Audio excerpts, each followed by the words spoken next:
welcome to Nation Now. I'm Pradeep Nambiar. With this, we talk about the news affecting the nation, Maharashtra and Mumbai. As they say in every system, there is a conflict between abiding law and arbitrary power.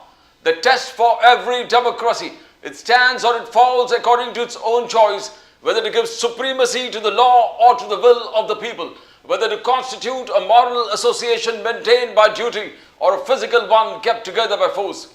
And also, the economics and political pundits talk about the congruence between the way people make wealth and the way they govern themselves. Because if the economic and political systems are dissimilar, one will eventually destroy the other. We welcome esteemed guest in our studios today, Sanjay Dwivedi Sahab from the UBT, Uddhav Bala Sahab Thackeray Sena. Dwivedi Sahab, namaskar. Jai Shri Ram, Har Har Mahadev. Jai Shri Ram, Har Har Mahadev. Welcome to the show, Dwivedi Sahab. Welcome to the show. B.N. Kumar Sahab, independent journalist and political observer. Welcome to the show, B.N. Kumar Sahab. Namaskar. नमस्कार नमस्कार नमस्कार द्विवेदी साहब, आपसे शुरुआत करते हैं। बाला साहब ठाकरे जी के चरित्र पर, उद्धव ठाकरे जी के चरित्र पर रामदास कदम ने जिस प्रकार से आलोचना करना शुरू कर दिया है कि 2 दिन पहले हुआ था मौत और 2 दिन तक उद्धव ठाकरे ने, शरद पवार जी ने पूछा मिलिंद नार्वेकर से कि उद्धव बाला साहब के बॉडी को इस प्रकार से हानि क्यों पहुंचा रहे। तो आप कैसे देखते हो द्विवेदी साहब, ये क्या चल रहा है? बाला साहब ठाकरे जी को गए बहुत साल हुआ, अब वही टॉपिक उठा के एकनाथ शिंदे जी के लोग जिस प्रकार से अटैक कर रहे उद्धव ठाकरे जी को, किस प्रकार से देखते हो आप द्विवेदी साहब? देखिए प्रदीप जी, बहुत स्पष्ट एक बात बता दें आपको हम, जिस तरह से माननीय उद्धव ठाकरे जी का वर्चस्व और उनकी जो ख्याति, उनकी उन्नति को देखकर चाहे एकनाथ शिंदे हो चाहे भारतीय जनता पार्टी हो, सब में खलबली मची हुई है। आपने देखा होगा मेलवा में कितने लोग आए थे, कोई किसी को किराया नहीं दिया गया था, लोग अपने आप आए, पानी बरस रहा था, उसके बाद भी लोगों ने धैर्य से माननीय उद्धव ठाकरे की बातचीत सुनी। आज कहते थे उद्धव ठाकरे बाला साहब ठाकरे के सिद्धांतों से विमुख हो गए हैं। तो मैं एकनाथ शिंदे के लोगों से पूछना चाहता हूँ कि एकनाथ शिंदे अगर बाला साहब ठाकरे के से विमुख नहीं है तो उन्होंने मुख्यमंत्री पद क्यों स्वीकार किया? जो वो आरोप वो माननीय उद्धव ठाकरे पे लगाते थे कि साहब उद्धव ठाकरे ने जो है मुख्यमंत्री पद स्वीकार किया, अपने लड़के को मंत्री बनाया। आज की हालत है, आज उन्होंने खुद मुख्यमंत्री है और अपने लड़के को सांसद बनाया। तो ये क्या चीज दिखाती है? देखिए, ये लालच स्वार्थ, और ये लालच स्वार्थ दिखाता है कि उनको लालच था हम भारतीय जनता पार्टी से जाएंगे, 50 होके एकदम होके मिलेंगे, मुख्यमंत्री पद मिलेगा और हम उसमें राज करेंगे। क्योंकि आजकल जो राजनीति चल रही है वो सिद्धांतों की नहीं है, हम जैसे सैनिकों की सिद्धांतों पे टिकी नहीं राजनीति है। राजनीति में तो ये है कितने खोखे में मिल जाए और कितना हमको कितनी उन्नति हमको हो जाए। क्योंकि मुख्यमंत्री बनने का जो उनका प्लान था, एकनाथ शिंदे को बनाना था, वो हमारी महाविकास अघाड़ी जब बैठक हुई तो महाविकास अघाड़ी शरद पवार जी ने मना कर दिया कि साहब हम इनको नहीं बना सकते हैं, अगर उद्धव ठाकरे जी मुख्यमंत्री बनना चाहे तो हम ये गठबंधन कर सकते हैं। मजबूत गठबंधन हुआ क्योंकि हमें महाराष्ट्र की जनता को देखना था, महाराष्ट्र की जनता की तरफ हम देख रहे थे कि हम उनके विकास को देखा। 2.5 साल तक हमें माननीय उद्धव ठाकरे ने राज्य किया तो उसमें कोविड भी आया, तमाम ऐसी चीजें थी जिसका माननीय उद्धव ठाकरे ने शांतिपूर्वक, शांति धैर्य से उनका सामना किया और सफलता प्राप्त की। तो ये चीजें देखकर आज की डेट में माननीय एकनाथ शिंदे की पार्टी के लोग वो परेशान हो रहे हैं कि सोच रहे चिंता में पड़े हुए, बीजेपी चिंता में पड़ी हुई है कि 11% वोट हमने पार्टी चुनाव जीत लिया, पार्टी का नाम छीन लिया और तब भी 11% वोट मिल गए। तो ये बहुत बड़ा है, एक बहुत बड़ा समझ लिया महाराष्ट्र जनता का जो स्वागत किया है कि हमारे ना पार्टी के नाम था ना चुनाव चिन्ह था। उसके बाद अगर महाराष्ट्र जनता ने हमको सहयोग दिया तो महाराष्ट्र जनता को हम सैल्यूट करते हैं और उनका नमन करते हैं, आदर करते हैं कि नहीं वो आने वाले दिनों में, क्योंकि कंफ्यूजन में उन्होंने वोट एकनाथ शिंदे को दे दिया, लेकिन आने वाले दिनों में निश्चित महाराष्ट्र में उद्धव जी ठाकरे को एक वर्चस्व मिलेगा और आने वाले दिनों में एकनाथ शिंदे जैसे लोग नेस्तनाबूद हो जाएंगे। ये आप समझ लीजिए, ये आपको दशहरा मेलवा में आपको दिखाई पड़ा होगा तो ये चीजें बिल्कुल साफ है। इस तरह की जो बयानबाजी लोग करते हैं, उस बयानबाजी का कोई मतलब नहीं है, कोई आधार नहीं है, आधारहीन बयानबाजी है जिसके बल पे वो जिंदा है। मैं मुकेश गांधी साहब के मुकेश गांधी साहब, वेलकम टू द शो। नमस्कार मुकेश गांधी साहब from the NCP, Ajit Pawar ji.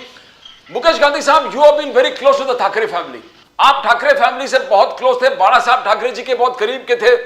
How do you सी आज जिस प्रकार से 2 दिन से जो चल रहा है, रामदास कदम अटैक कर रहे कि 2 दिन पहले उनका मौत हुआ था, उद्धव ठाकरे जी ने कैसे उनको रखा, शरद पवार जी का कमेंट भी था कि भाई उद्धव इस बॉडी को इस प्रकार से हानि क्यों पहुंचा रहे, डिस्टर्ब क्यों कर। How do you see that? Mukesh Gandhi साहब, इस फैमिली को आप बहुत करीब से जानते हो, आपका क्या रिएक्शन है इस पर? देखिए प्रदीप जी, मैं बाला साहब ठाकरे जी के साथ में 10 साल रहा हूं। मैंने पार्टी का काम तो पूरे गुजरात में शिवसेना खड़ी की, महाराष्ट्र में, मुंबई में भी गुजरातियों को मैंने, मारवाड़ी लोगों को और सभी भाषीय लोगों को मैंने कार्यान्वित करने का बहुत बड़ा काम किया। मैं उस वक्त की बात आपको करता हूं। अभी जो द्विवेदी साहब जो बोलते हैं ना, इनकी बातों में मुझे माफ करना द्विवेदी साहब, पर कोई दम नहीं है। एक्चुअली क्या है कि जब बाला साहब ठाकरे जी मातोश्री से माटुंगा में सिद्धिविनायक बिल्डिंग सोसाइटी में गए, जो फ्लैट हमारे एक गुजराती इंडस्ट्रियलिस्ट नरेंद्र बुआ का था, वो फ्लैट मैंने उनको दिलवाया था, तो वो बात अलग है।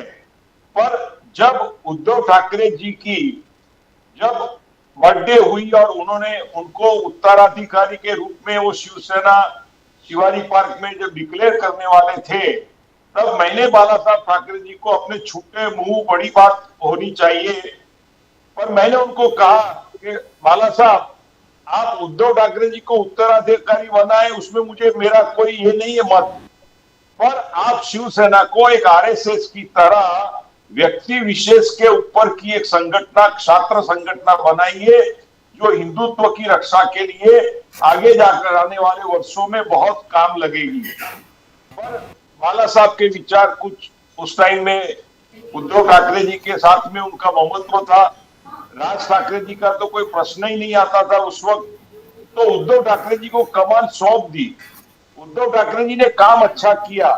उद्धव ठाकरे जी बहुत प्रतिभाशाली, विद्वान आदमी है और आगे की सोच भी उसके अंदर बहुत अच्छी है, पर कुछ लोगों ने उनको इतना मिसगाइड किया कि जो बाला साहब ठाकरे जी की जो मूलभूत विचारधारा थी, वो विचारधारा को उन्होंने चीफ मिनिस्टर बनने के नाद में कांग्रेस के साथ, शरद पवार जी के साथ में हाथ मिला दिया और बीजेपी को, और जो पब्लिक ने उनको जो सपोर्ट किया था, जो ऐलान दिया था कि आप साथ में मिलकर के सत्ता लेकर के महाराष्ट्र को सुखी, संपदा और समृद्धिवान बनाओ, पर उसमें उन्होंने सिर्फ अपना स्वार्थ देख करके उन्होंने ये पूरी सत्ता सीएम बनने के नाम में कर दी। उसमें क्या हो गया कि अभी अब आप कभी एक किसी को चाटा लगाते हैं तो ये गांधी जी का युग तो पूरा हो गया है, वो सामने वाला 2 चाटा तो लगाएगा ही। तो बीजेपी ने उनके सामने जब जाके शिवसेना के अंदर, शिवसेना के शिंदे ग्रुप ने पूरा देखा, रामदास कदम जी थे, गजानन कीर्तिकर थे, हमारे परांजपे थे, अरे सॉरी परांजपे क्या, सरदेसाई थे, ये सभी लोगों ने देखा कि उद्धव जी एकदम कांग्रेस कल्चर में मिल गए हैं, कांग्रेस के विचारों को करते हैं। पालघर में साधुओं के साथ में भी उन्होंने न्याय नहीं किया, पर भगवा आतंकवादी वाले शरद पवार जी के साथ में जाकर के बैठ गए। और उस टाइम में अर्नब मुखर्जी, अर्नब जैसे एक लोक प्रतिनिधि पत्रकार को भी उनके घर पे जाकर के पकड़ के घसीट के उनको लेकर के आए, कंगना राणावत का घर तोड़ा, और जब हनुमान चालीसा का पाठ उनके घर पे हुआ तो उनको भी जेल में डाला।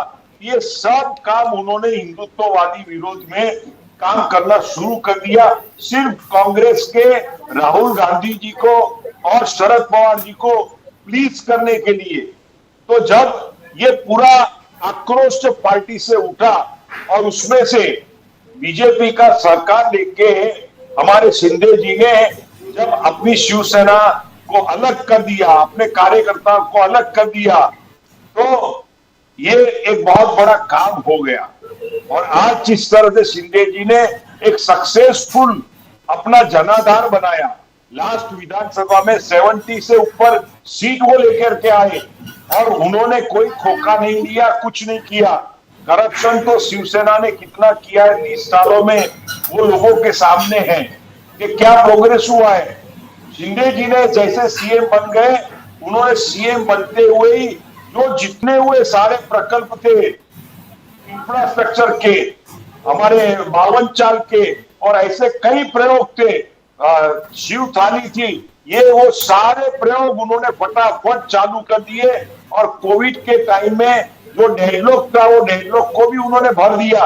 इतना अच्छा काम जब शिंदे जी ने किया, और इस टाइम में आप दोनों की सभाओं को ऑब्जर्व करो, एक और उद्धव ठाकरे जी बोलते थे वो पॉइंट्स कलेक्ट करने के लिए इधर से उधर, उधर से इधर जंप मारते थे, उनके पास कोई एजेंडा या कोई पॉइंट्स नहीं था। माझा हिंदुत्व खरा आणि तुमचा खोटा, और आरएसएस के जैसी संगठन के ऊपर भी अटैक करने का उन्होंने छोड़ा नहीं है। ये शर्म की बात है। तो आप शिंदे जी ने अपने भाषण में पूरा शिवसेना क्या काम कर रही है, बाला साहब के विचारधारा को किस तरह से वो आगे बढ़ा रही है और क्या क्या काम किए और जनाधार कितना बड़ा है, वो सारे प्रमाण उन्होंने दिए हैं।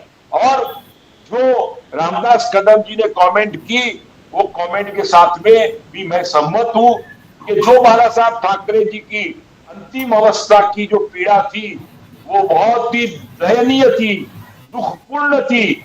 ऐसा काम एक सच्चा बेटा होता है तो वो कभी नहीं करता, ऐसा मुझे लगता है। ओके, द्विवेदी साहब, मैं पहले बीएन कुमार जी के पास जाता हूं, फिर आपके पास आता हूं। मैं जानता हूं उसके पास बीएन कुमार जी, आप वरिष्ठ पत्रकार हो। बीएन कुमार जी, आपने पॉलिटिकल से बहुत 30-40 साल से आपने पूरे पॉलिटिकल बहुत करीब से देखा, political parties, political leaders. How do you see Ramdas Kadam statement? किस प्रकार से देखते हो? उद्धव ठाकरे जी, एकनाथ शिंदे जी, अब रामदास कदम ने कहा कि सीबीआई इंक्वायरी होना चाहिए। मैं फडणवीस साहब को पत्र लिखता हूं। How do you see what's wrong? How do you see the entire episode? As we have been seeing, as the elections come closer, any election, whether it is state, municipal, or even Lok Sabha elections come closer, these kind of controversies come up. And ये तो बहुत दुर्भाग्यपूर्ण बात है कि बाला साहब ठाकरे को गुजर के इतने साल हो गए, उसके बाद भी उनका नाम लेकर इस तरह की पॉलिटिक्स उछाली जा रही है। This is absolutely unfortunate. ये पॉलिटिक्स की जो लेवल होती है, पॉलिटिकल डिस्कशन की जो लेवल होती है, उसको एकदम नीचे स्तर पे लेके आ गए इस जनरेशन के पॉलिटिशियंस ने। एकदम गलत बात है, ये पहले नहीं होता था। जब जैसे आपने कहा 25-30 साल पहले, this was not the trend.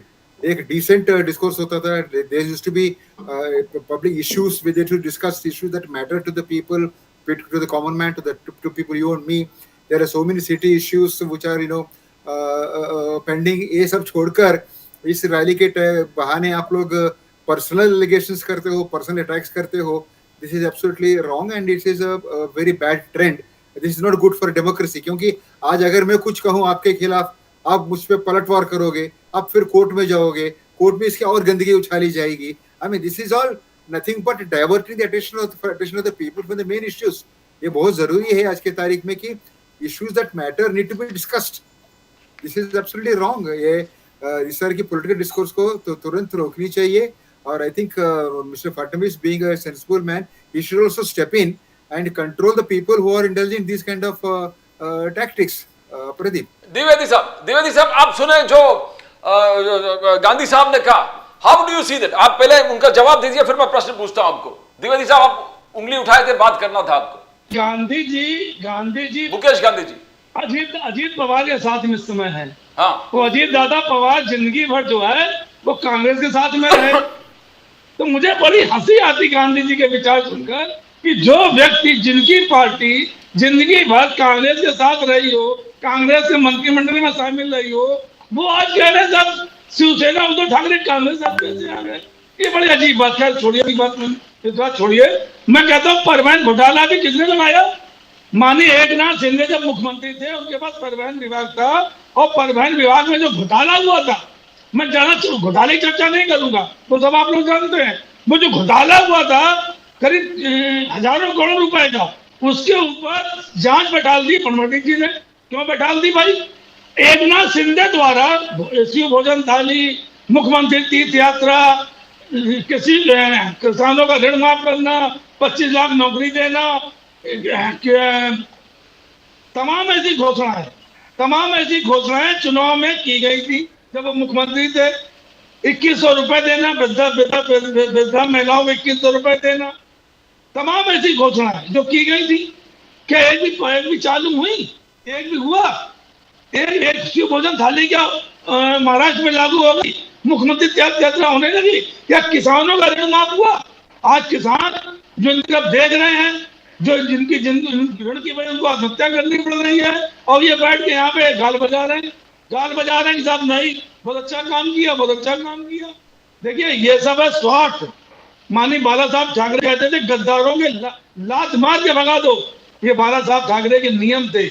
अगर घर में लड़ाई थी, कोई बात थी, तो उद्धव ठाकरे से बात करनी चाहिए थी। और जिस समय महाविकास अघाड़ी की मीटिंग चल रही थी, एकनाथ शिंदे वहां मौजूद थे। इनके ही एक प्रवक्ता जो थे, जिनसे मेरी डिबेट हुई थी एक चैनल पर, उन्होंने स्वीकार किया था कि नहीं, एकनाथ शिंदे आपके पास कोई प्रूफ नहीं है गद्दार क्या होता है। आप कैसी बात कर रहे हैं? आप तो पहले कांग्रेस के जानते नहीं थे, आपने अपना कैसे विचार बदल दिया? हमने विचार बदल दिया क्योंकि कांग्रेस के अंदर कोई दम नहीं है। अभी कांग्रेस छोड़ दो, कांग्रेस ने इस देश को खत्म किया है। घोटाला आपने किया था, जिसकी जांच चल रही थी, उसके ताले खुल गए, तो आपको तो फायदा हो रहा है ना। अगर आप बीजेपी के साथ आए, फडणवीस जी के साथ आए, मोदी के साथ आए, आप ही कहते थे वो, आप ही के लिए कहते बंद करेंगे, जेल में डालेंगे। 70,000 घोटाला कौन कहता था? सर कुछ है नहीं, गलत बात है। आप गलत बातों के ऊपर नहीं, कौन कहता था? चक्की पीसिंग बात करो कोई। ओ भैया बात करो ना, किसके लिए करते थे? चक्की पीसिंग मानी अजीत दादा पप्पा के लिए की जाती थी। आप नहीं बात करो। आज आप वॉशिंग मशीन में धुल गए हैं, तो ये तो कहना गलत है ना। उद्धव जी गलत है। अगर हमने कांग्रेस से गठबंधन किया, शरद पवार जी से गठबंधन किया, तो हम गलत हो गए। और आप कांग्रेस से गठबंधन किए थे और चक्की पिसवाए थे फडणवीस जी आपको, तब आपको याद नहीं आ रहा। कल उद्धव ठाकरे जी भाषण में बताया जा रहा था आपको, तब आपको याद नहीं आ रहा था। उद्धव जी, द्विवेदी जी एक प्रश्न है। कल उद्धव जी ने कहा कि बीजेपी कम्युनल पार्टी है, कम्युनलाइजिंग देश का हार्मनी तोड़ रहा है, महाराष्ट्र के हार्मनी तोड़ रहा है, जो एकता है इस देश का उसको तोड़ रहे हैं बीजेपी और आरएसएस। किस प्रकार से स्टेटमेंट को देखते हो? और फडणवीस साहब इनकेपेबल है। द्विवेदी जी, उद्धव जी कहा कि फडणवीस साहब इनकेपेबल है, करप्शन कंट्रोल नहीं कर पा रहा है। बोलिए द्विवेदी जी, फिर गांधी साहब के पास देता हूं। देखिए प्रदीप जी, मैं एक बात बता दूं, बिहार में जिस तरह से माननीय प्रधानमंत्री जी घोषणाएं कर रहे हैं, 62,000 करोड़, 1,000 मंथली, ये घोषणाएं तो हम कर रहे हैं। और आपको याद होगा 2014 में जब प्रधानमंत्री चुनाव चल रहा था, लोकसभा चुनाव चल रहा था, उससे पहले दो करोड़ नौकरी पर ईयर हम देंगे, 15 लाख रुपए देंगे। अगर हम कालाधन वापस ले आते हैं तो 15 लाख रुपए देंगे। बेरोजगारी दूर करेंगे, महंगाई हटाओ, भाजपा लाओ, महंगाई हटाओ, भाजपा लाओ। जितने वादे उन्होंने किए थे, महाराष्ट्र में आ जाइए आप, महाराष्ट्र में जितने वादे किए गए, क्या कोई वादा पूरा हुआ? एक भी वादा मुझे बता दीजिए आप। जबकि सरकार इन्हीं की थी, फंड इन्हीं के पास था, सब कुछ इनके पास था। मैं कोई बीजेपी के खिलाफ नहीं हूँ, लेकिन बीजेपी माननीय नरेंद्र मोदी है और बीजेपी की जो नीतियां, सिद्धांत हैं, जो कथनी करनी में अंतर है, मैं उसकी हमेशा खिलाफत करता हूँ। क्यों आपने घोषणा की? 10 गारंटी आपने दी थी महाराष्ट्र के हमारे जो जनता है, उन गारंटियों की बदौलत आप जीत के आए, चाहे वो जैसे भी जीते हैं, लेकिन जीत के आप आए। उन गारंटियों की एक भी गारंटी पूरी हुई मुझे बता दीजिए आप। नया टॉपिक बोलो ना। बिहार में जो गारंटियां दे रहे हैं माननीय प्रधानमंत्री जी, क्या पूरी होंगी? तो देश को गुमराह करना, प्रदेश को गुमराह करना, ये कहाँ का सच्चाई है? ये कहाँ की अच्छी बात है? कल को आप ही कहेंगे माननीय प्रदीप जी कि बिहार में तो उन्होंने ऐसी कोई घोषणा की नहीं थी। तो वो क्यों लागू करें भाई? तो आप ही चल जाएंगे एक बार हमारे आपसे जिसका द्वारा 15 लाख रुपए में, तो आपने कहा ऐसी कोई घोषणा नहीं की थी। तो ये क्या बिहार में क्या कर रहे हैं? ये घोषणाएं नहीं कर रहे तो क्या कर रहे हैं? तो मैं गांधी साहब से पूछता हूं, इस तरह की चीजें जो हो रही हैं देश में, ये बहुत ही खराब है। देश की जनता को गुमराह किया जा रहा है। गुमराह करके कोई राजनीति नहीं करनी चाहिए। 2014 से पहले अटल बिहारी वाजपेयी प्रधानमंत्री थे, मनमोहन सिंह थे, जवाहरलाल नेहरू थे, माननीय इंदिरा गांधी थी, माननीय राजीव गांधी थे, जिन्होंने देश के प्रति सोचा। तो मैं गांधी साहब से पूछता हूं, किया उन्होंने एक एक चीजें बनाई देश के लिए। आज प्रधानमंत्री जी क्या कर रहे हैं? गांधी साहब, आज घोषणा मंत्री मैं पूछता हूं, गांधी साहब से पूछता हूं, बिकॉज गांधी साहब एक गांधीयन टाइप व्यक्ति है, पॉलिटिक्स बहुत करीब से देखा। गांधी साहब, बिहार में तो घोषणा पर घोषणा, 7,500 करोड़, 10-10 हजार महिला के अकाउंट में, आज भी 62,000 करोड़ के प्लान बिहार में कर दिया। उद्धव जी कल के भाषण में पूछा कि आप महाराष्ट्र के फ्लड में आप पैसे नहीं दे रहे हो, वक्त लग रहा है, मगर बिहार में इतना पैसा आपने लूज करके छोड़ दिया है। देवेंद्र फडणवीस, एकनाथ शिंदे जी खुद पीएम से मिले, अमित शाह से मिले कि कुछ हमारे किसानों को दे दो। आपने बोला दिवाली तक देंगे, दिवाली तक, बट उतना अर्जेंसी नहीं दिख रहा है। गांधी साहब, उतना अर्जेंसी नहीं दिख रहा है महाराष्ट्र। नहीं, देखिए ऐसा है कि नरेंद्र मोदी जी ने पूरे महाराष्ट्र के जितने फ्लड एरिया है उसके लिए पूरा सर्वे कमेटी दिल्ली में अपॉइंट की है, और देवेंद्र फडणवीस, शिंदे जी और अजित पवार जी के साथ में मिलकर के महाराष्ट्र के लोगों को बिना पंचनामा किए हुए भी आज पैसे का डिस्ट्रीब्यूशन चल रहा है। उनको अन्न धान्य मिल रहा है। शिंदे जी जब गांव में गए, अपने एरिया में गए, तो साथ में उसके पहले 40 लाख उन्होंने भेज दी, और उद्धव ठाकरे ने एक पार्ले ग्लूको बिस्किट का पैकेट भी लेकर के वहां गए नहीं। उनको क्या कहने का राइट है? और दूसरी बात मैं ये बताता हूं, ये बात तो आपने सब टीवी में दोनों का लेक्चर सुना है, उसके ऊपर मुझे कोई चर्चा टिप्पणी नहीं करनी है, पर हमारे राहुल गांधी कांग्रेस के नेता आज फॉरेन में जाकर के जिस तरह से हमारे हिंदुस्तान की बदनामी करते हैं, और आपको मालूम है कि लंदन में चेंटन हाउस में, जो लंदन में चेंटन हाउस है, उसमें 1825 में महात्मा गांधी जी भी गए थे, और महात्मा गांधी जी ने जाकर के उस टाइम में हमारी एजुकेशन सिस्टम को अंग्रेजों ने खत्म की है, उसके ऊपर प्रहार किए थे, और अंग्रेजों को चेतावनी दी थी गांधी जी ने कि आपने ये गलत काम किया है। पर आज वही चेंटन हाउस में लंदन में जाकर के आज राहुल गांधी ने भारत की बदनामी की, 2022 में की, फिर से की। आज 3 कंट्रियों में जाकर के वो भारत की डेमोक्रेसी के, भारत के मूलभूत बातों के ऊपर, हमारी धर्म की सांप्रदायिकता के ऊपर, अलग अलग विषयों को लेकर के नेगेटिव नैरेटिव करते थे। मैं ये प्रश्न पूछना चाहता हूं राहुल गांधी को कि 2004 से आप पूरा 10 साल आपके पास सत्ता थी, तो आप क्यों विदेश में गए नहीं? वहां जाके कौन सी यूनिवर्सिटी ने आपको क्वालिफाइड किया? आपने किसने बुलाया? आप चाहते तो पूरी उस टाइम में भी जाते थे, पर आज एक टूल किट का एजेंट बन करके हमारे देश का ऑपोजिशन लीडर आज फॉरेन में जाता है, और फॉरेन में जाकर के कहता है कि नरेंद्र सरेंडर। अरे नरेंद्र सरेंडर कहां किया? आज सिंदूर के इस पूरे मूवमेंट के अंदर नरेंद्र मोदी जी ने हमारे भारत की ताकत दिखाई है, हमारे भारत ने क्या काम किया है वो बताया है।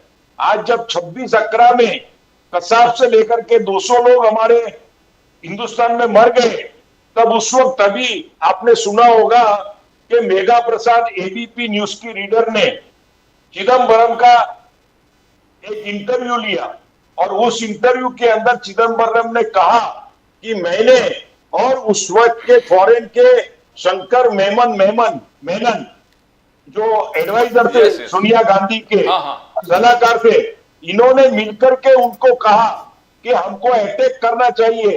पर उस वक्त की सोनिया गांधी जी ने, उस वक्त के मनमोहन सिंह जी ने, कांग्रेस ने फॉरेन से उनका जो मिनिस्टर आया, फॉरेन मिनिस्टर, उसका नाम था कॉन्डोलिसा राइस आए यहाँ फॉरेन मिनिस्टर अमेरिका के, और उन्होंने आकर के कहा कि आपको पाकिस्तान के ऊपर कोई एक्शन लेनी नहीं है, और उसके कारण क्या हो गया कि कांग्रेस ने पाकिस्तान के ऊपर कोई एक्शन ली नहीं।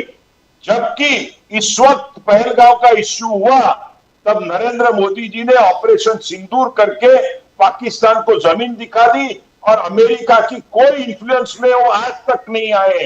ये मोदी जी की ताकत है।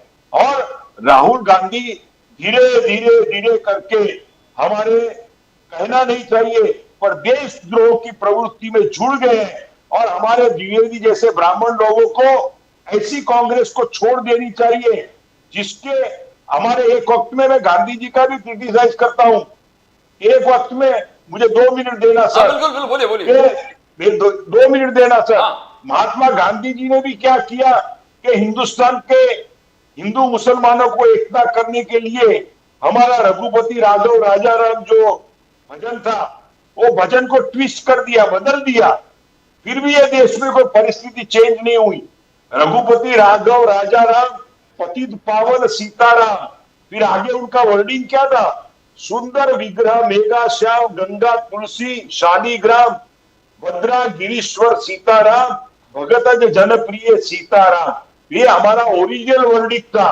तब महात्मा गांधी जी ने ये वर्डिंग को चेंज किया, वर्डिंग को, जो पंडित लक्ष्मणाचार्य ने ये भजन लिखा था, वो पंडित लक्ष्मणाचार्य के उस भजन को गांधी जी ने ट्विस्ट किया, और रघुपति राघव राजा राम पतित पावन सीताराम, ईश्वर अल्लाह तेरे नाम, सबको सन्मति दे भगवान, हम सब है उनकी, राम रहीम करीम समान, राम रहीम करीम समान, हम सबके हैं उनकी संतान। ये कहने वाले महात्मा गांधी जी ने बहुत प्रयत्न किया कि हिंदुस्तान में हिंदू मुसलमान एक हो जाए, पूरे हमारे भजन को चेंज कर दिया। फिर भी हिंदू मुसलमान की एकता जब आज हो रही है, आज आरएसएस भी 100वीं साल के अंदर हिंदू मुसलमानों को एक करके एक विचारधारा में लाने का प्रयत्न करते हैं, तब भी कांग्रेस और सो कॉल्ड सेक्युलरिस्ट हिंदू मुसलमानों के बीच में झगड़ा डालने का काम आज भी कर रहे हैं। मेरी एक कांग्रेस के लोगों को एक नम्र विनंती है कि हिंदुस्तान एक अलग मोड़ से आज गुजर रहा है और प्रगति के पथ में आगे बढ़ रहा है। हमारे बच्चों की, हमारी आने वाली जनरेशन का फ्यूचर जबरदस्त है। आज अमेरिका में एक समय हमारा ब्रेन ड्रेन होता था, पर आज वही यूथों के अंदर ब्रेन ट्रस्ट हो रहा है, और अमेरिका के टेक्नीशियंस और होशियार बच्चे लोग जो युवान हैं, वो पीढ़ियां हिंदुस्तान में वापस आ रही है, और मोदी साहब ने वेलकम। करेक्ट। और आज हमको कुछ करना नहीं है और सिर्फ मोदी जी के ऊपर टीका करती है, मोदी जी के बारे में बोलने का कुछ, करने का कुछ, और राहुल गांधी की तारीफ करनी है। मैं कांग्रेस वालों को कहता हूं कि आप भी एक देश के बहुत बड़े मसीहा है। आप गांधी जी के युग का, सरदार पटेल के युग की कांग्रेस की बात करो, आज के राहुल गांधी की कांग्रेस की फेवर करना छोड़ दो, नहीं तो आपसे बहुत बड़ा पाप हो जाएगा। बीएन कुमार साहब, आपने एज ए वरिष्ठ पत्रकार पूरे काल देखे हैं। अब राहुल गांधी जी पिछले 4-5 साल से जब भी विदेश जाता है, एक ही कह रहा है कि लोकतंत्र यहां खतरे में। जो गांधी साहब ने कहा कि लोकतंत्र खतरे में है, डेमोक्रेसी इन डेंजर, आजकल आरएसएस को भी जोड़ दिया कि brick by brick BJP and RSS लोकतंत्र का एक एक जो ईंट है उसको गिरा रहे हैं। How do you see this kind of allegation, BN Kumar ji? देखिए, नेता विपक्ष राहुल गांधी जो है, वो, उनको अभी मौका मिला बाहर जाने के लिए, वो जा रहे हैं बाहर से, उनको इन्विटेशन आ रही है। 10-11 साल पहले, 2014 से पहले उनके पास कुछ पद नहीं था, सिर्फ ये कांग्रेस के चीफ, कांग्रेस वाइस प्रेसिडेंट थे, कांग्रेस के प्रेसिडेंट थे और एमपी भी थे। लेकिन आज के तारीख में उनके पास एक पद है, LOP, which is equivalent to cabinet minister's post, very responsible position. उस पोजीशन में बाहर जाते हैं और वहां पर लोग बुलाते हैं, जो लोग जो सवाल करते हैं उनके ऊपर वो जवाब देते हैं। और भारत के नेता के ऊपर, भारत के ऊपर प्रहार करना विदेशी भूमि से, ये कांग्रेस शुरुआत नहीं की, इसकी शुरुआत तो बीजेपी ने ही की थी बहुत साल पहले। और इतना तक कि एक अपने नेता ने ये भी कहा था कि इस सब दुर्भाग्य हमारा इस देश में पैदा हुआ है, ये सब सारी चीजें हुई थी, ये सब चीजें नहीं होनी चाहिए। लेकिन एक बात वेरी इंपॉर्टेंट है आज की तारीख में, भले आप जाके अमेरिका में कहो या डोनाल्ड ट्रम्प अमेरिका में कहे या मिस्टर मोदी पटना में कहेंगे, ये सारे के सारे न्यूज़ है, स्टेटमेंट जो है आज ग्लोबल स्तर पर फैलती है, ग्लोबल मीडिया उसको पकड़ती है। भले अगर राहुल गांधी दिल्ली में कुछ बात करें या इक्वाडोर में आज दूसरे देश में कुछ बात करेंगे, इंटरनेट जमाने में जबकि पूरा विश्व जो है एक ग्लोबल विलेज बन गया है, वहां पर इसके कोई बाउंड्रीज नहीं है। अभी तो मैनमेड बाउंड्रीज है, बाउंड्रीज, लेकिन टेक्नोलॉजी ने सारी बाउंड्रीज को तोड़ दिया। अगर आप यहाँ कहो वहां कहो, बात तो उनको कहना था, उन्होंने कह दिया। ये लोग अपने जवाब दे रही हैं और जवाब देते देते एक ही ट्रैक पकड़ के चल रहे हैं बीजेपी वाले की राहुल गांधी ने इसको क्रिटिसाइज किया, उसको क्रिटिसाइज किया। अभी एक न्यूज आई थी राहुल गांधी का, उन्होंने जो चाइना के बारे में एक महत्वपूर्ण बात कही। हालांकि चाइना के बारे में बात करने से इस ट्रेंड में इस क्या नाम है रिजीम में ब्लेम किया जाता है कि वे आर चाइनीज एजेंट्स करके। हालांकि हमारे बिजनेस और रिलेशनशिप्स भी चाइना से बढ़ रहे हैं और डायरेक्ट फ्लाइट भी शुरू करने वाले हैं चाइना से, और ट्रेड भी तो बढ़ रहा है। मोर देन $100 बिलियन हमारा ट्रेड बैलेंस है, मतलब इन फेवर ऑफ चाइना। बावजूद उसके और बावजूद इतना डिपेंडेंस चाइना के ऊपर होने के बावजूद भी एंटी चाइना की ये तो पतंगड़ उड़ाई जा रही है। It is nothing but kite flying.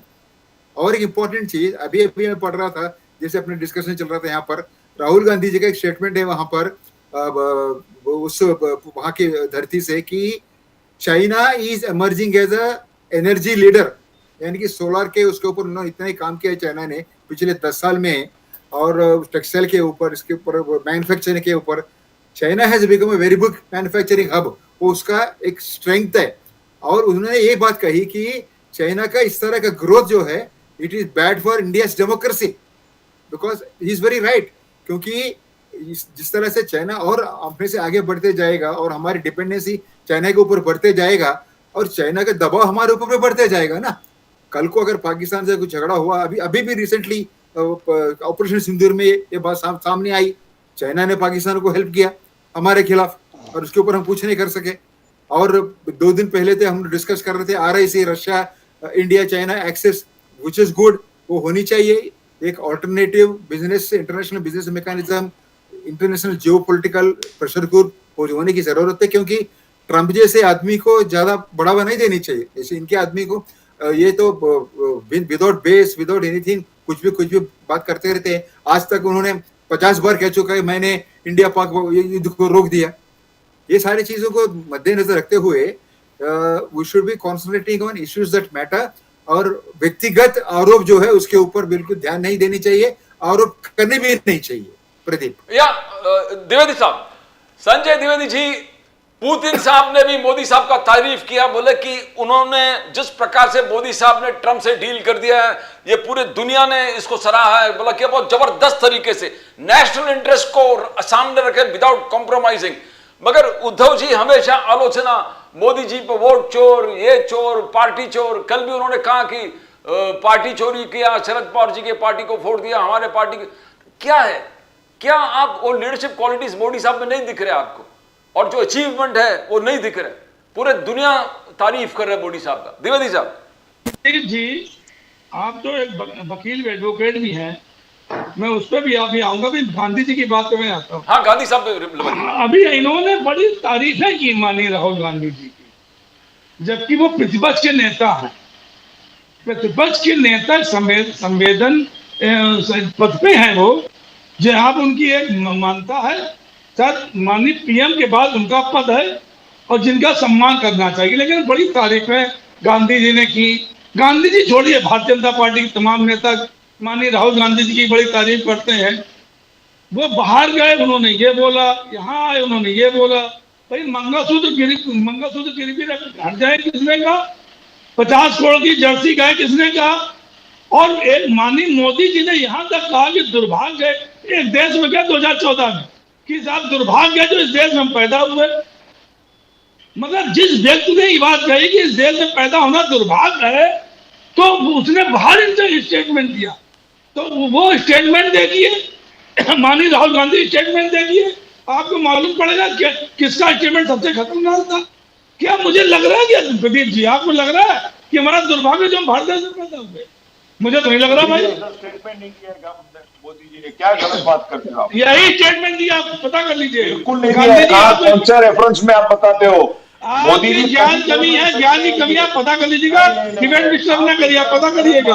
अगली डिबेट मुझे बताइए, अगर फिर प्रदीप जी से पूछ लीजिए क्या कहा, प्रदीप जी क्लियर कर देंगे आपको। गांधी मतलब इतनी में ये सब बातें उठाते हैं आप लोग। लोकतंत्र खतरे में है द्विवेदी मोदी साहब। जी कभी भी ऐसा नहीं कहेंगे। ऐसा लोकतंत्र कहे, प्रदीप जरा को क्लियर कर दीजिए जरा सा। नहीं, वो क्लियर कर दूंगा मैं आपको। आप जरा आगे बढ़िए, फिर इसमें अटक जाएंगे। लोकतंत्र खतरे में ये टॉपिक चल रहा था। राहुल जी जो बाहर जाके गांधी साहब ने कहा कि किस प्रकार से देश को अपमान करते हैं कि लोकतंत्र खतरे में है, जुडिशरी। क्या लोकतंत्र खतरे में नहीं है प्रदीप जी? आज तक 70 साल में मुझे बता दीजिए कि जो भी पार्टियां टूटी, चाहे जनता दल टूटा हो, चाहे कांग्रेस टूटी हो, ये और भी पार्टियां, एक ही पार्टी अपना दल टूटा हो, बिहार में रामविलास पासवान की पार्टी टूटी हो, क्या सबको पार्टी का नाम दे दिया गया? क्या इंदिरा गांधी टूटी थी, उनका पार्टी का नाम ले लिया? क्या जनता दल टूटा था, सुमन स्वामी सिंगल व्यक्ति बचे हैं जो जनता दल का चुनाव चुन लिए हैं, लेकिन वो किसी दूसरे को नहीं दिया गया। रामविलास पासवान की पार्टी टूटी तो दोनों का चुनाव चिन्ह अलग है, पार्टी के नाम अलग है। लेकिन ये इतिहास है, ये लोकतंत्र में पहली बार ऐसा हुआ कि शरद पवार की पार्टी तोड़ी गई, उद्धव ठाकरे की पार्टी तोड़ी गई, उसमें चुनाव चिन्ह दिया गया और पार्टी का नाम दे दिया गया। जबकि पार्टियां बनती हैं चुनाव के संविधान के तहत। तो 40 विधायकों में टूटने से संविधान को उन्होंने बदल दिया, तो क्या लोकतंत्र की हत्या नहीं है? ये कोई वकील हो पूछ लीजिए। सोनिया जी, लोकतंत्र की हत्या है। आप पार्टियां तोड़ दे रहे हैं, विधायक खरीद दे रहे हैं, 50 हो गए, एकदम हो गए। राजीव गांधी ने भी नहीं, पूरी जनता पार्टी को तोड़ा था, इंदिरा गांधी ने। पार्टी तोड़ आप के ये भूल गए क्या? राजीव गांधी ने जनता पार्टी को तोड़ा था 2000 लोकनायक जयप्रकाश नारायण के आंदोलन को तोड़ा था। चक्की नहीं पीसना था, इसलिए आज यहाँ बैठे हुए हैं ये। लेकिन हमको भी चक्की पीसनी है और जेल भी जाना है। वापिस चालू हो गए, वापिस चालू हो गए। तो मैं यही लोकतंत्र की हत्या इसी कहते हैं। लोकतंत्र लोकतंत्र की हत्या कर ना कोई कानून हो, सब कानून तानाशाही का हो, उसे लोकतंत्र की हत्या ही कहते हैं। लोकतंत्र की हत्या।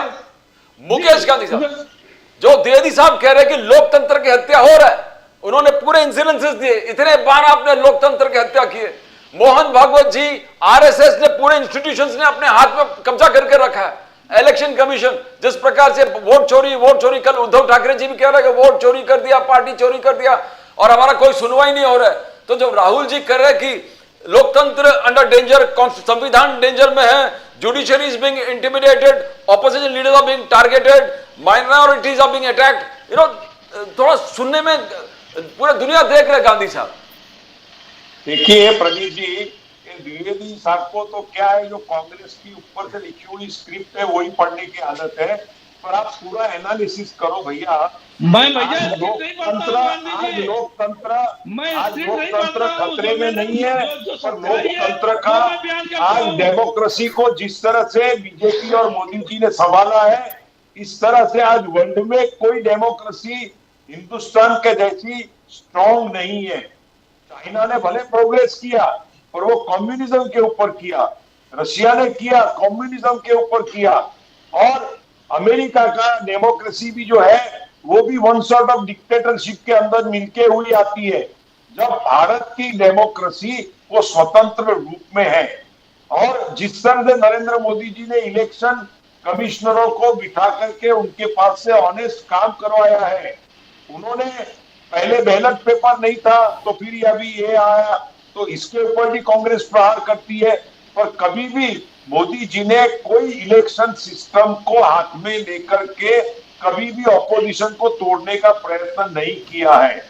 आज आप जो बताते हैं कि अलग अलग पार्टियां टूटती है, तो टूटने का कारण क्या होता है कि एक घरानाशाही जो होती है और जो डिक्टेटर सिस्टम इंटरनल पार्टी में जब चलती है, तब कार्यकर्ता एकदम सफोकेशन फील करते हैं और उनका विकास अटक जाता है। तो उस वक्त वो लोग विद्रोह करते हैं पार्टियों के अंदर अंदर, और बीजेपी के जैसी सफल पार्टी के साथ में जुड़ के वो राष्ट्र में अपना काम और अपना योगदान देते हैं। आज जितने भी लोग बीजेपी में जुड़े हैं वो बीजेपी की विचारधारा से मिलकर के काम कर रहे हैं और उनका एक ही है कि देश का विकास, डेमोक्रेसी का, लोकशाही का संरक्षण, ये मोदी जी का ध्येय है, धोरण है और कार्यक्रम है। कभी भी मोदी जी ने इतने सालों में, 11 सालों में कभी डिक्टेटरशिप की बात नहीं की, जबकि कांग्रेस ने उनको हिटलर कहा, फिर भी उन्होंने वो काम कभी नहीं किया है। पर इंदिरा गांधी की एक बार सत्ता हिल गई तो सीधी इमरजेंसी डाल दी। राजीव गांधी ने भी वही काम करने का प्रयत्न किया, मनमोहन सिंह जी ने भी वही सोनिया गांधी के साथ में मिलकर काम किया। लोकशाही के ऊपर अटैक करने का काम तो कांग्रेस ने पहले से किया था। जब हमारे कॉन्स्टिट्यूशन में प्रीएम्बल के अंदर धर्मनिरपेक्षता नहीं थी, फिर भी जवाहरलाल नेहरू ने वो डाल दिया। सेक्युलरिज्म एंड धर्मनिरपेक्षता, ये दोनों वर्डों को इंट्रोड्यूस कर दिया।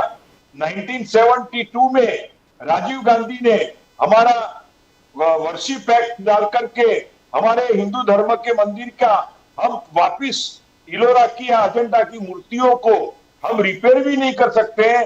विष्णु की मूर्ति अगर खंडित होगी तो वो मूर्ति को वापिस रिपेयर करके वही स्वरूप भी नहीं दे सकते हैं।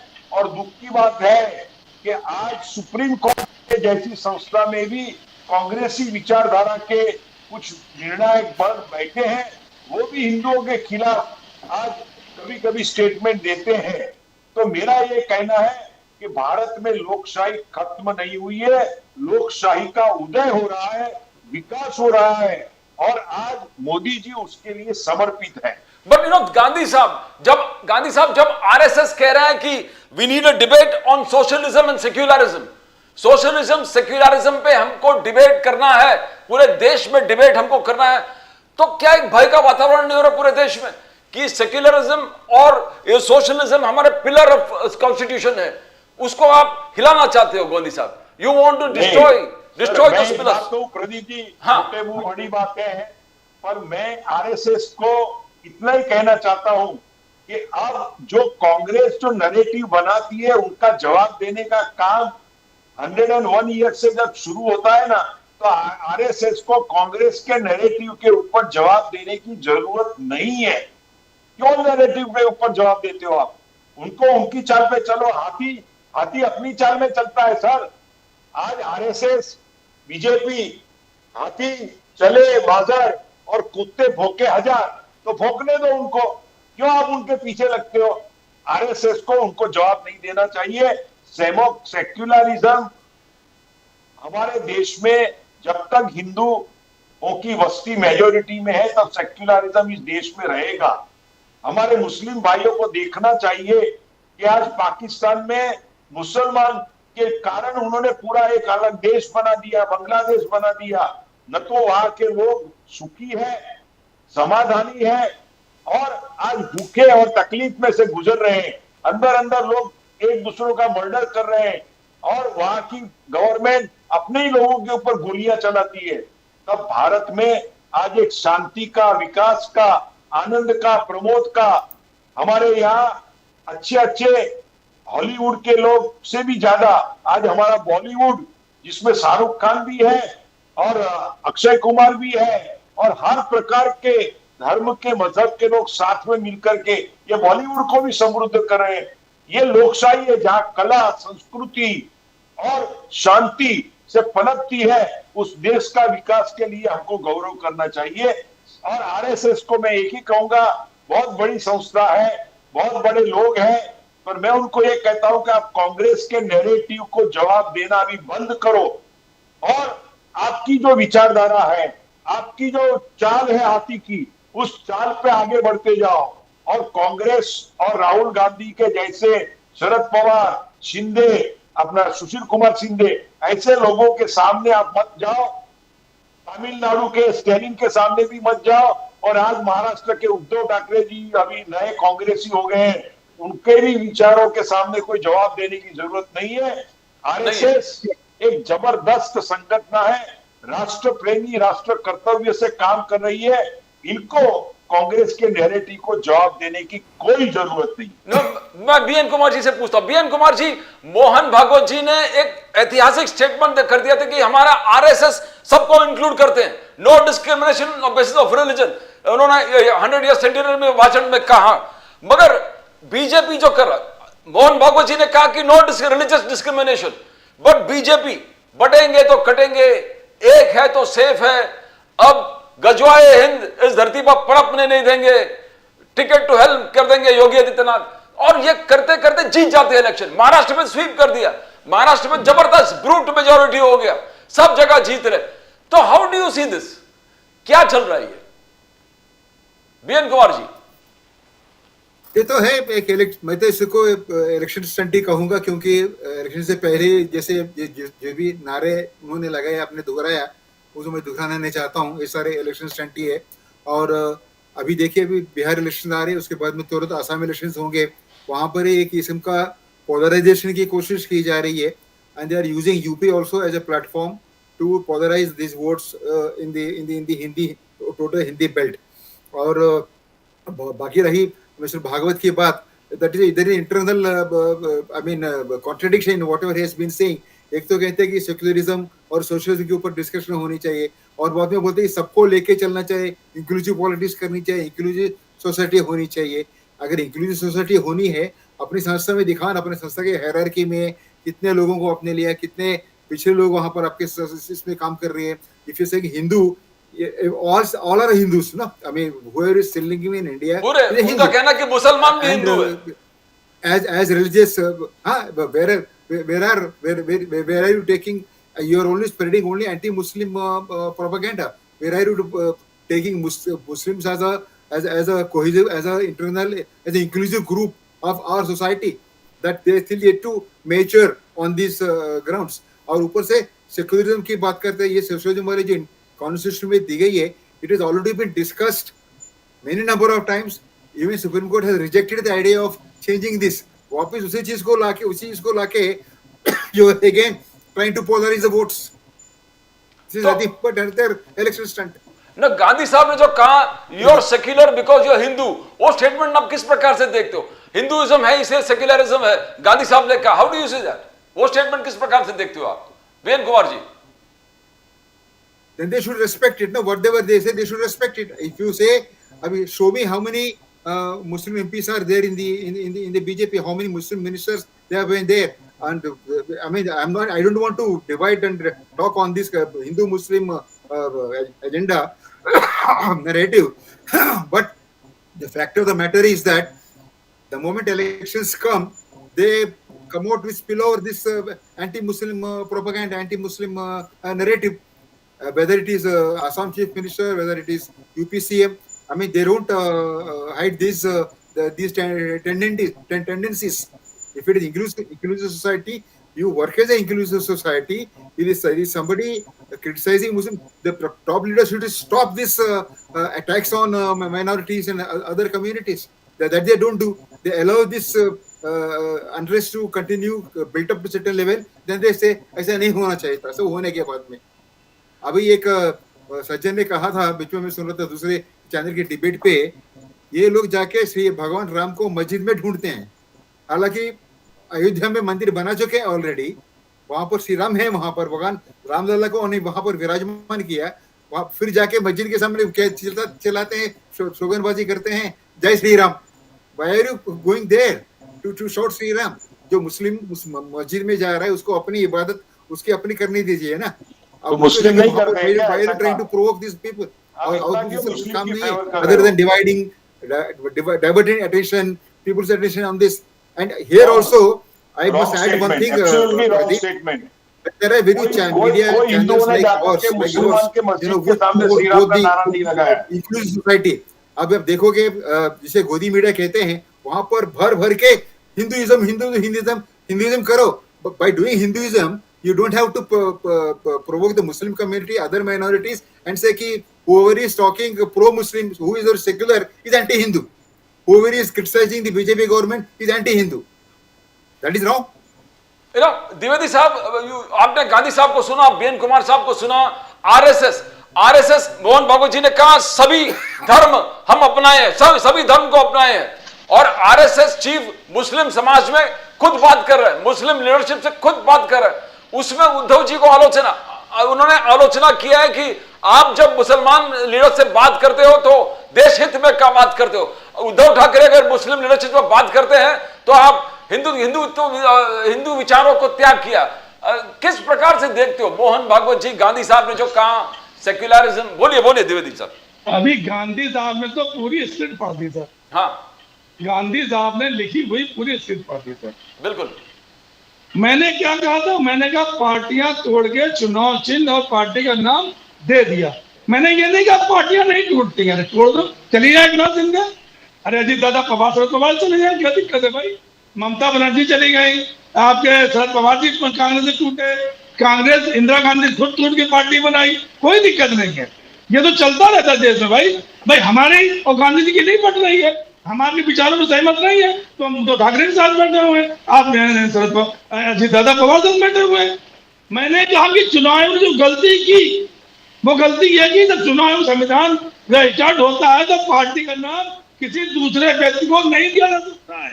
ये बिल्कुल कठोर सत्य है, ये कठोर सत्य है। चुनाव चिन्ह का अधिकार सिर्फ चुनाव आयोग को है, किसको चुनाव चिन्ह देना, किसको चुनाव चिन्ह देना, किसका चुनाव चिन्ह फ्रीज करना, ये चुनाव का अधिकार है।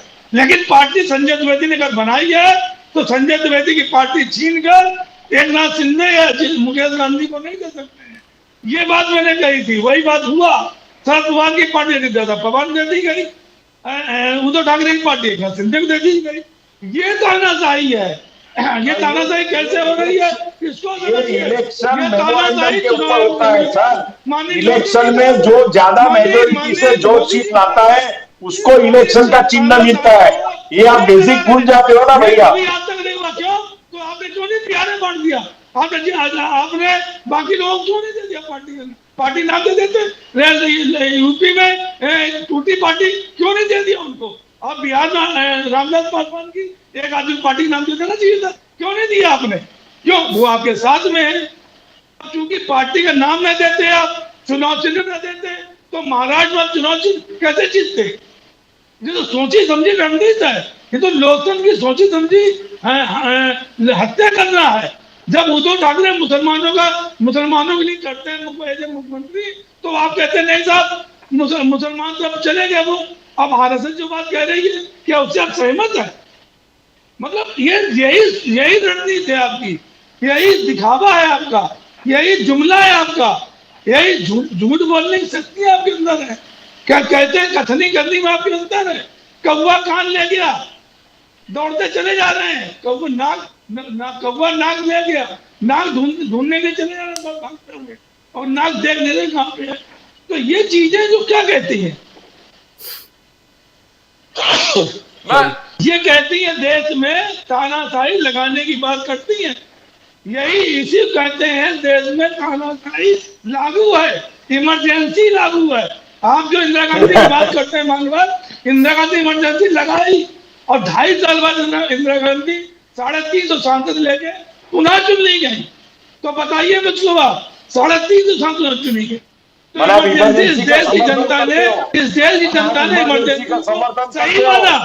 उस समय शुरुआत में 77 में उनको लगा कि इमरजेंसी गलत है, लेकिन 2.5 सालों में उन्होंने देखा कि इमरजेंसी लगाना इंदिरा गांधी का सही निर्णय था। इसीलिए 350 सांसद ज्यादा देकर इंदिरा गांधी को 1980 में विजय बना दिया। आप समर्थन करते हो, उसको लेके रो रहे हैं क्योंकि आपकी आदत है गड़े मुर्दे उखाड़ने की आदत। तुम्हारे पास में न नीति है, न नियम है, न कानून है, न कुछ है। जब भारतीय जनता पार्टी के पास, अजीत दादा पवार के पास जो चक्की पीस रहे थे, 70,000 घोटाले वास्ते संपत्तियां, जिनकी 2000 संपत्तियां बीजेपी ने छोड़ दी, कितने खुद हो गए आप? अजीत दादा पवार बताओ, 2000 करोड़ संपत्तियां एक पार्टी तोड़ने से अगर 2000 करोड़ संपत्तियां हमारी तुम देखने को गए थे क्या? तो क्या चचा गांधी के पास कितना है, अजीत पवार के पास कितना है, आप देखने को गए थे क्या? क्या ठोक करते हो यार? जिस चचा ने उनको कहां से कहां मुद्दे पे बात करो। तो भैया राजनीति आज की यही है। गांधी जी जहां अपना फायदा हो उनके गुणगान करिए, जहां फायदा ना हो उनको बता दीजिए उद्धव ठाकरे कांग्रेस में क्यों चले गए। अजीत दादा पवार जब कांग्रेस साथ थे तब आप ये बात नहीं बोलते थे भाई। तब क्यों नहीं बोलते थे कि अजीत दादा पवार को कांग्रेस से हट जाना चाहिए? क्यों नहीं बोलते थे भाई आप? तब बोलना चाहिए था आपको, तब आप नहीं बोल पाए। अब आज कह रहे हो आप, जब उद्धव ठाकरे कांग्रेस साथ आ गए, शरद पवार जी के साथ आ गए, तो आगे पेट में दर्द हो रहा है। दर्द हो रहा थी, कांग्रेस संग आ गए, और जब आप कांग्रेस के साथ में थे तब क्या था? तब दर्द नहीं हो रहा था, तब भी तो दर्द होना चाहिए था ना। तब भी शरद पवार जी से कहना चाहिए था भाई हम कांग्रेस साथ सरकार नहीं बनाएंगे, हम मलाई नहीं खाएंगे भाई, हम मलाई नहीं खाएंगे भाई, क्यों आ गए भाई? ये सब कथनी करने में अंतर है। जिधर जिधर आपका फायदा हो, जिधर आपका फायदा हो रहा है, उधर देख के आगे बढ़िए। इसी को स्वार्थी लोग कहते हैं, मैं गांधी साहब से लोग कहते हैं, गांधी यही साहब लालची लोग होते हैं, यही स्वार्थी लोग होते हैं। इनका ना देश से प्रेम होता है, ना किसी जनता से प्रेम होता है, इनका सिर्फ अपने स्वार्थ से प्रेम होता है, अपने मतलब से प्रेम होता है, अपनी झोली भरने का प्रेम होता है। मैं Mukesh Gandhi sir, final word. Gandhi साहब, बटेंगे तो कटेंगे, एक है तो सेफ है। आप महाराष्ट्र जीत गए, आप महाराष्ट्र जीत गए, अब चालू हो गया है आई लव मोहम्मद और गजवा ए हिंद। योगी आदित्यनाथ जी ने बैठे हैं द्विवेदी साहब वहीं पर, कहा कि गजवा ए हिंद के सपने भारत के धरती पे हो ही नहीं सकता, जो सपने देखेंगे उनको टिकट टू हेल। तो क्या चालू हो गया? यानी आप वापस बिहार चुनाव वगैरह देख के सब हो रहा है, किस प्रकार से देखते हो आप गांधी साहब? देखिए, ऐसा है कि हिंदू मुसलमानों के अंदर विखवाद खड़ा करना, झगड़ा खड़ा करना, ये काम हमारी संस्कृति में नहीं है। आज आजादी के बाद में इतने करोड़ों मुसलमान हिंदुस्तान में रह गए, तो उनको एक भाई बना करके हमारे लोगों ने उनको आत्मसात किया है। पर जिस तरह से पारसी कम्युनिटी दूध में शक्कर मिलती है ऐसी मिक्स हो गई, ऐसे मुसलमान समाज के कुछ लीडर लोग हैं, वो मुसलमान भाई बहनों को समझते हुए भी, जो मिलना भी चाहते हैं, फिर भी उनको एक रस नहीं करते हैं। तो आज जिस तरह से लव जिहाद के नाम पे, धर्मांतर के नाम में मुस्लिम और ईसाई लोग जिस तरह से हमारे हिंदुओं का जो वर्ण व्यवस्था का जो कंसेप्ट है उसके ऊपर आघात करके उनका मास लेवल में कन्वर्जन करते हैं, तब तो योगी जी को कहना ही पड़ेगा ना कि बटेंगे तो कटेंगे। हमारे हिंदू मंदिरों को ऊपर मस्जिद बना दी, तो उनके धर्म स्थानों को वापस लाने के लिए अगर योगी जी या आरएसएस या मोदी जी कुछ काम करेंगे, तो आप उसको धर्म विरोधी और राष्ट्र विरोधी बात तो नहीं कह सकते हैं। और आज भी जो आई लव मोहम्मद की जो मूवमेंट ये यूपी से जो चालू हो गई और वो महाराष्ट्र तक फैलने का एक पूरा षड्यंत्र, मैं कहता हूं ये जो फॉरेन की टूल किट है, इनके इंस्ट्रूमेंट हमारे मेरे मुस्लिम भाई बन जाते हैं, उसका मुझे दुख है। मेरे मुस्लिम भाइयों को मैं कहना चाहता हूं कि आप अपने देश की मातृभूमि के साथ में संलग्न हो जाओ, आप ऐसे टूल किट के इंस्ट्रूमेंट मत बनो। जब आप कहेंगे आई लव मोहम्मद और करके उसके बड़े बड़े पोस्टर लगाएंगे, स्कूटर पे स्टिकर लगाएंगे, गाड़ियों पे ये लगाएंगे और जिहाद लगाने का काम करता है, तो एक योगी जी है जो मर्द का बच्चा है कि जो सामने जवाब देता है और कुछ एक्शन लेता है, तो उससे ये कांग्रेस द्विवेदी जैसे ब्राह्मण लोग भी तिलमिला के जाते हैं। मुझे दुख है कि हमारे हिंदू लोग कांग्रेस पार्टी में जाकर के क्यों कन्वर्टेड मुस्लिम जैसी बात करते हैं, मुझे उनका दुख है, उनको ये नहीं करना चाहिए। और मैं योगी जी के जो स्टेटमेंट है वो बिहार का इलेक्शन जीतने के लिए नहीं है। बिहार का इलेक्शन तो बीजेपी 101% नीतीश कुमार के साथ मिलकर जीतने वाला है, और उसके लिए कोई हिंदू मुसलमान के बीच में विखवाद या कोई तकलीफ खड़ी करने का काम हमारे योगी जी नहीं करते हैं। इसके ऊपर मेरा विश्वास है, और योगी जी और मोदी जी ये देश को आगे बढ़ाते हैं और बढ़ाते रहेंगे। बीएन कुमार जी, आप सुना, आप बोलिए द्विवेदी जी, मैं फिर फाइनल फाइंडिंग आपको बीएन कुमार साहब के पास जाऊंगा। बोलिए अभी जो बात गांधी जी कह रहे हैं, हाँ, कि बिहार गया आपका, मुसलमानों ने हमारे मंदिरों के ऊपर मस्जिद बना दिए, तो भाई इनको पता होना चाहिए जो काशी विश्वनाथ मस्जिद बनी है, जो रामलला का मुकदमा चल रहा था, जो मथुरा में जो हुआ है, वो किसने किया? कि जो यहाँ मुसलमान रह रहे हैं इसलिए किया कि उन्होंने किया जो आतताई थे, जो भारत देश में आए थे उन्होंने ये काम किया, तो आप उनको गाली दीजिए ना। यहाँ पे जो लोग रह रहे हैं, जो सब हमारा वसुधैव कुटुंबकम हमारा सूत्र है, हमारे संस्कृति है, वसुधैव कुटुंबकम विश्व हमारा परिवार है, तो विश्व में तो सभी लोग आते हैं ना। आप उनके लिए उलझुल बातें करेंगे, दिल्ली चुनाव में आप तमाम ऐसी बातें करेंगे, पश्चिम बंगाल चुनाव में तमाम ऐसी बातें करेंगे, तो ये कौन कर रहा है? ये भारतीय जनता पार्टी एनडीए के लोग कर रहे हैं। मानव ये अगर मुकेश गांधी जी को इतना दर्द है तो उन आतताइयों के बात करिए ना, जिन आतताइयों ने इन पे कब्जा किया था। लेकिन जो मुसलमान यहाँ रह रहे हैं, हम कहते हैं उन मुसलमानों की गलती मुझे बता दीजिए आप, क्या कौन सी गलती उनकी है? क्या वो आईएएस नहीं बने? क्या वो आईएएस नहीं है? क्या वो आईपीएस नहीं है? क्या वो नेता नहीं है? या वो किस दरोगा नहीं है? या किस पद पर नहीं है देश के? मुझे बता दीजिए। लेकिन इस तरह की बातें भारतीय जनता पार्टी करेगी, एनडीए करेगी, निश्चित दुर्भावना पैदा होगी। मैं इसके असल खिलाफ हूँ। अगर इस देश में वसुधैव कुटुंबकम हम मानते हैं, जिसके वजह से हम रहते हैं, तो वो हमारा सब परिवार है। परिवार में एक दूसरे की बुराई, एक दूसरे के लिए गलत बातों का इस्तेमाल नहीं करना चाहिए। मंदिरों मस्जिदों के सामने जय श्री राम का नारा नहीं लगाना चाहिए, ये मेरा मानना है। Final word. हनुमान चालीसा पढ़नी है तो घर में बैठ के ना तो हनुमान चालीसा पढ़िए, सड़कों में हनुमान चालीसा का मैं विरोध खुद करूंगा, ये बिल्कुल निश्चित मान लीजिए आप। क्योंकि हमारी आस्था जो है, हमारा विश्वास है, वो शायद आपसे बढ़कर है। आप उस आस्था विश्वास को राजनीति में लाते होंगे, लेकिन हम अपनी आस्था विश्वास को राजनीति में न लाके उसकी पूजा अर्चना करते हैं।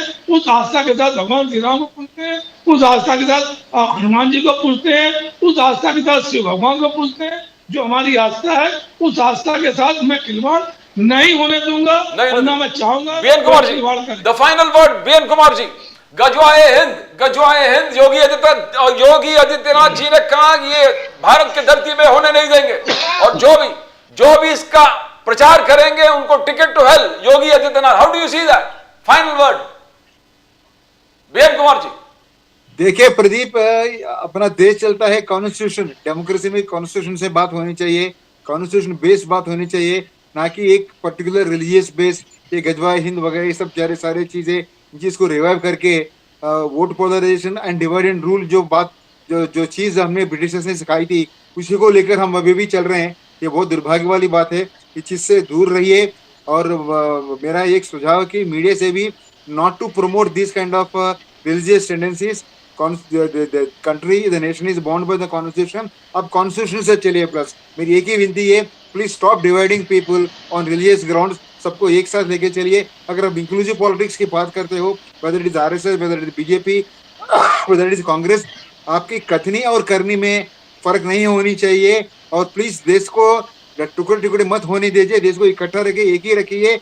Let's run the nation by the constitution and not on religious sentiments. Thank you Mukesh Gandhi sahab, thank you so much. Sanjay Dwivedi sahab, so thank you so much for being on the show. BN Kumar ji, thank you so much for being on the show. It has been an enlightening discussion. Thank you so much.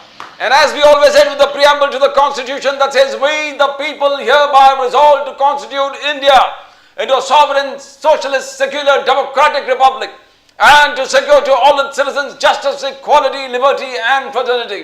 Justice that is social, economic and political. Equality that is equality before the law and equal protection of rights.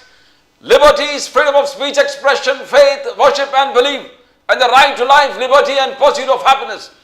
Fraternity is eternal brotherhood, believing the territorial and political integrity of the nation. To click to the fastest growing channel of the nation, Nation Now. Subscribe, click on the icon. Subscribe to Nation Now, the fastest growing channel of the nation. And as we always maintain and believe that's a fundamental duty of all political parties and political leaders to come together and protect the pillars of the Constitution. Because if the pillars of the Constitution survive and prosper, the Constitution survives. If the Constitution survives, the Republic survives, and the people of the Republic survive. That's all from Pradeep Nambiar. Nation Now will come again tomorrow with more news from the center, Maharashtra and Mumbai. Till then, it's bye for now.